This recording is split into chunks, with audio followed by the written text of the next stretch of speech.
আপনার মৌলবাদীদের, মুসলিম মৌলবাদীদের নেতা হয়ে গেছে। এখানে মানে হিন্দু মৌলবাদ নিয়ে তার এত মাথা ব্যথা হলো কেন, এবং তাও বিকৃত করে। তখন আমার মনে পড়লো যে এর আগে আমার ইন্ডিয়ান এম্বাসিতে একটা পাসপোর্টের জন্য যখন আমি ভিসার জন্য গিয়েছিলাম, এক যে ব্যক্তির রুমে আমি বসছিলাম সে তার ফেসবুক পোস্ট পড়তেছে। তাহলে কিরে ভাই, এরা এরা আপনারা ফলো করেন, এর পড়তেছেন? তো সে চরম মুচকি হাসি দিল। আমি যে সে, সবাই বলে যে সে এজেন্ট, এটা কি সত্য? এবং সে আমাকে হাসি দিয়ে বুঝিয়ে দিল যে সে ওই ও তাদের নিয়োজিত মাল, এবং এটা বাংলাদেশকে একটা খেলা করার জন্য এখানে রেখে রেখে দিয়েছে। সে যখন ভারত বিরোধী কথাবার্তা বলবে, এই পতঙ্গের মতো ছাগলগুলো সেখানে যাবে, এবং এই ছাগলগুলোকে তখন তারা এটা স্ক্যানিং করতে পারবে, যে ইন্ডিয়ান এম্বাসি বা এখানে ওই ওই লোকগুলোকে স্ক্যানিং করতে পারবে এটা কারা কারা। যাই হোক, এটা তো আমার আর পার্সোনালি বলার কারো দরকারই নেই, আমি ওর ওর সাথে কথা ওই ওই প্রসঙ্গেই যাইনি। মানে আপনি যে কথাটা এখন বললেন, মানে আপনি কি তা আসলে বলতে চাচ্ছেন সব মিলিয়ে যে আহ, সে একজন মানে ভারতের ডিপ এজেন্ট টাইপের, মানে আপনার সাইলেন্ট এজেন্টের মতো কাজ করতেছে এখানে? কোনো সন্দেহ নাই, কোনো সন্দেহ নাই সে যে বাংলাদেশে নিয়োজিত একটা ভারতের এজেন্ট। কারণ তখন আমার সঙ্গে সঙ্গে মনে পড়লো যে সে আরেকটা ইন্ডিয়ান হাই কমিশনারকে দিয়ে যে বিশ্রী ভাষায় একটা পোস্ট দিয়েছে, বাংলাদেশের কোনো নাগরিক এটা দিতে পারে না। এবং ইন্ডিয়ান এমবাসি এই পোস্ট বুক মানে দেখার পর সঙ্গে সঙ্গে বাংলাদেশে যেভাবে তারা সক্রিয় ছিল ওরে তুলে নিয়ে যাওয়ার কথা, কিন্তু কিছুই হয় না ওর। তখনই হম। আমি আরো নিশ্চিত হলাম যে এটাই পরবর্তীতে পর্যায়ে সে যখন ভারতে পালালো, এবং ভারতে পালিয়ে ভারতীয় পাসপোর্টে যখন প্যারিসে চলে গেল, তখন তো আরো নিশ্চিত হলাম। এবং তার এক বান্ধবী নাদিয়া ইসলাম, তাকে অনেকে এখন চেনে, যে তার 3 ইঞ্চি আবিষ্কার করেছিল, সে নাদিয়াই প্রথম আবার প্রকাশ্যে বললো যে সে হচ্ছে যে একটা রয়ের এজেন্ট, এবং তার কাছে প্রমাণ আছে। সে পূর্ণাঙ্গ বিস্তারিত দিল কিভাবে সে রয়ের এজেন্ট। এই রয়ের এজেন্টের বাংলাদেশের একটা মাত্র উদ্দেশ্য বাংলাদেশকে একটা অস্থিতিশীল করা, এবং বাংলাদেশে মৌলবাদীদেরকে ক্ষমতায় এনে ইন্ডিয়াতে মৌলবাদীরা যাতে ক্ষমতায় থাকতে পারে সেই ব্যবস্থা করা। এবং পশ্চিমবঙ্গে যতদিন পর্যন্ত মৌলবাদীরা ক্ষমতায় না আসবে, বিজেপি ক্ষমতায় না আসবে, সে তার এই কার্যক্রম চালিয়ে যাবে। সে আমার বিরুদ্ধে কি লিখছে আমি এটার পাতা দিতে চাই না, এই জন্যই যে সে ফলোয়ার ব্যবসা করে। আমি তো প্রথম দিনে দেখলাম, এবং কয়েকদিন পরে সে আমাকে একটা স্ট্যাটাস দিল যে ওই দেবীকে নিয়ে স্ট্যাটাস লেখার কারণে আমার ভাই হার্ট অ্যাটাক করে মারা গেছে। মানে কত বড়, এটা কি বলে, গালি দিতে হয় আর কি, ডট ডট। আমি আমি বললাম যে ভাই এগুলো কি, হে হে হে হে, এগুলো করে। তা এরপরও আমাকে নিয়ে, সে যতবারই আমাকে নিয়ে ফেসবুক পোস্ট দিয়েছে আমি তাকে ইনবক্সে বললাম যে ভাই এগুলো কি, সে এলে আরে কি হয়েছে। তা আমি তখন বুঝলাম যে এর উদ্দেশ্যটা কি। এর উদ্দেশ্য হচ্ছে যে আমি তাকে নিয়ে কিছু বলবো, কিছু লোক এখানে এনগেজ হবে, তার আরো কিছু ফলোয়ার হবে, এই ব্যবসা নিয়ে সে চলতেছে, এই ব্যবসা নিয়ে সর্বশেষ এখন সে আমার আমার সঙ্গে ইয়েতে লাগছে, ইয়ে নিয়ে, যে আমাকে ওই ওই টেলিভিশন ডাকে কেন, আমাকে অমুকে চাকরি দিয়েছে কেন, আরে বেটা। এবং আনিস আলমগীরকে না নিয়ে অমুকে অমুকের নাম, তারা কারা যাদেরকে সে কয়েকদিন ধরে গালাগালি করে, মানে যাদেরকে গালাগালি করে তাদেরকে সে বলে যে আনিস তো পড়াইতে পারে না, ওরা পড়াইতে পারবে, ওদেরকে নাও। লাস্টে যে টক শোতে আমাকে কেন নিল, সেখানে ও আনিস তো কথা বলতে পারে না, মাসুদ কামালকে নাও, আর এই আব্দুল তুষারকে নাও। মানে আপনাদের প্রেমে না না পড়ছে না, সে। ওখানে ওখানে হ্যাঁ, কিন্তু মাসুদ কামাল বলে নাই, ওখানে বলেছে কথা কামাল। ও কথা কামাল, আচ্ছা, এদেরকে নাও। কিন্তু আপনাদেরকে আবার যখন গালাগালি করে যে আপনাদের তখন জ্ঞানই নাই, দুনিয়ায় সমস্ত জ্ঞানের ভান্ডার নিয়ে আসছে ওই ডট ডট।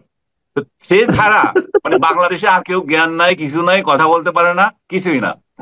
সে আমার সঙ্গে কেন লেগেছে আমি সর্বশেষ কথাটাই বলি। আমি 2 জায়গায় বলেছি, আমাকে যখন প্রশ্ন করেছে বাংলাদেশে যে সেনাবাহিনীর বিরুদ্ধে, রাষ্ট্রীয় বিভিন্ন প্রতিষ্ঠানের বিরুদ্ধে এবং সরকারের বিরুদ্ধে, ডক্টর ইউনূসের বিরুদ্ধে, খালেদা জিয়ার বিরুদ্ধে, সবার বিরুদ্ধে যে এই ডট ডটটা গালাগালি করে, এই এই লোকটাকে কিভাবে থামানো যায়। আমি বলছি একটাই উপায়, এই যে গোয়েন্দা সংস্থাগুলো আমাদের কি করে বা আমাদের সরকার কি করে, সরকার জাস্ট ওর চ্যানেলটা বন্ধ করে দিলে দেখবেন যে সব ঠিক হয়ে গেছে। সে যে ছাগলদের ইয়েতে নাচে, সেই ছাগল ফলোয়ারদের ইয়েটা বন্ধ হয়ে যাবে, এবং এটা বন্ধ হয়ে গেলে তার ভাত বন্ধ হয়ে যাবে, তার বকবকানি বন্ধ হয়ে যাবে। এখন তার কলিজা ধরে টান মারা হয়েছে, সেই জন্য সে আর আবল তাবল বকা শুরু করেছে। এবং ভেরি রিসেন্টলি সে যে ডাক দিয়েছিল প্রিয় দেশবাসী, আপনি দেখছেন যে 3জনও রাস্তায় নামে নাই, কুত্তাও নামে নাই। তো সে বুঝে গেছে যে তার ব্যবসা এখন পড়তির দিকে। সে যে ব্যবসা করে খেত ভিউ ব্যবসা চলতেছে না, আর আমি তো ভিউ ব্যবসা করি না। আমি একটা মানে অন্য একটা বিষয়, সিরিয়াস একটা বিষয়ে কথা বলতে চাচ্ছি। সেটা হলো যে ওনার যে সেই মধ্যরাতের যে ভাষণটা জাতির উদ্দেশ্যে, যে জাতিকে রাস্তায় নামার জন্য যে আহ্বানটা, সেই আহ্বানটা দেশের মানুষ অতটা মূর্খ হয় নাই বলে হয়তো নামে নাই, কিন্তু সে যেটা প্রত্যাশা করেছিল যদি সেটা হতো, যদি মানুষ নামতো, তাহলে তো দেশ জুড়ে একটা মেসাকার হয়ে যেত। এখন পরের দিন যখন জানা গেল, দেখা গেল যে না কিছুই হলো না, এবং তারটা পুরাই হাওয়াই একটা হুমকি ছিল, হাওয়ার উপরে হুমকি ছিল। তো হুম। ওনার যে ভক্ত যারা ছিল, ওনার যারা মুরিদ, তাদের জন্য হলো কি চক্ষু লজ্জার খাতিরে হলেও কি তার একটা ব্যাখ্যা দেওয়া উচিত ছিল না, যে এটা সে কেন দিছে, কি ভুল হয়েছে না হয়েছে? সে তো কিছুই বললো না, চুপ করে থাকলো। এটা কি একদম মানে অবিবেচকের মতো কাজ করলো না? না, এটা তো, তার তো কোনো ভাষা নাই এখানে। ও তো যে ছাগলদের চড়ায়, ওর তো কোনো দায়বদ্ধতা নাই ওদের কাছে। আমি ওকে বহুদিন আগে বলেছিলাম যে আপনার অন্তত যখন আমার সাথে কথা হচ্ছিল, আমি বললাম, দেখেন আপনার অন্তত, মানে আমি বলছি যে আমার হোয়াটসঅ্যাপে কথা হচ্ছিল, পার্সোনালি তো কথা হয় ওর সাথে, যে আপনি অন্তত কিছু লোককে, যে মূর্খগুলো আপনাকে ফলো করে, এদেরকে অন্তত আপনি একটু শিক্ষিত করতে পারেন, যে আপনি ওদেরকে ভালো হুম। মেসেজ দিতে পারেন। আপনার তো ফলোয়ার আছে ভাই, ফলোয়ার গুলোকে কাজে লাগান। আপনি কেন এদেরকে বিভ্রান্ত করেন? এবং আমি তাকে অ্যাপ্রিসিয়েট করলাম যে ঢাকা ইউনিভার্সিটির এই যে একটা মেয়েকে, ওড়না পরে নাই, একটা একটা হুজুর টাইপ কর্মচারী ওকে অপমান করেছিল, এবং তাকে শাহবাগ থানাতে গিয়ে এই জনতা তাকে বের করে এনেছিল, আপনার মনে আছে? হ্যাঁ হ্যাঁ, মনে হ্যাঁ, আছে, ফুলে ফেলা দিল।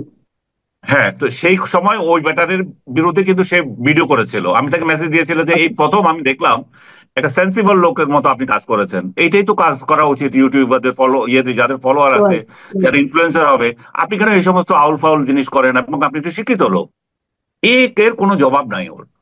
মানে 5 আগস্টের পর থেকে তার কমপ্লিট মাথা, আগে তো কথাবার্তা হয়তো, 5 আগস্টের পর থেকে কমপ্লিট নষ্ট হয়ে গেছে, যে সে জাতির বিবেক মনে করতেছে। আমি তাকে এটাও বললাম যে এই সমস্ত ফালতু কাজ বাদ দিয়ে আপনি তো দেশেও তো আসতে পারেন। দেশে এসে যে ডক্টর ইউনূস যে স্বাস্থ্য মন্ত্রণালয়টা একটা মহিলার হাতে দিয়েছে, ও তো কিছুই করতে পারছে না। আপনি স্বাস্থ্য বিষয়ে পরামর্শ দিচ্ছেন, স্বাস্থ্যের মন্ত্রণালয়টা তো অন্তত নিতে দেন। তো সে বলে যে আপনি মনে করেন যে আমাকে দেবে, এটা আপনি যত মনে করেন তত না, ওরা আমাকে কিভাবে নেয়।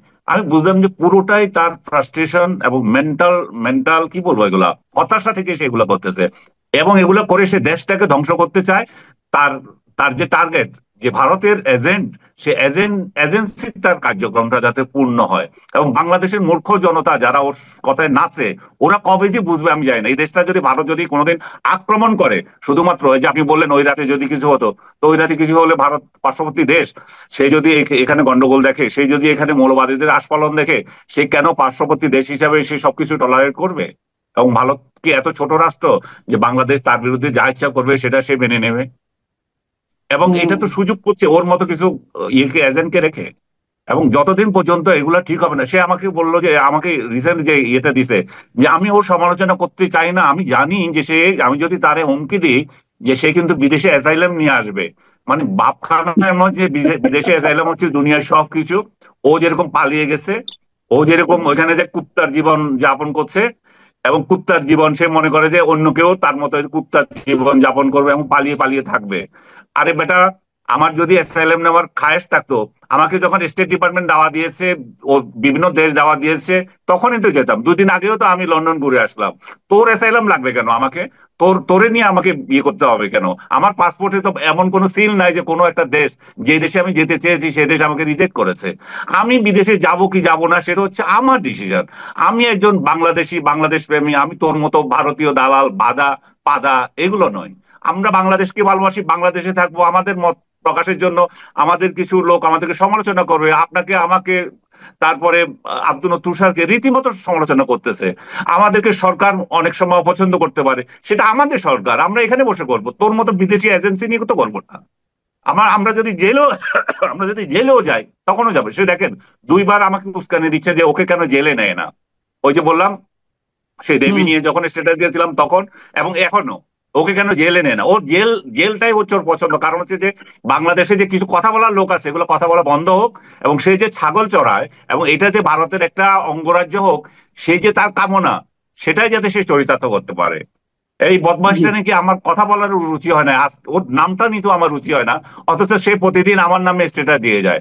তো আমার, ওর যখন এত খায়েশ হয়েছে আমাকে নিয়ে ভিডিও বানানোর প্রতি 2 দিন পর পর, আমিও দেখি আমার লোকজনরা বলতেছে, ওই আমার লোকজন উল্টা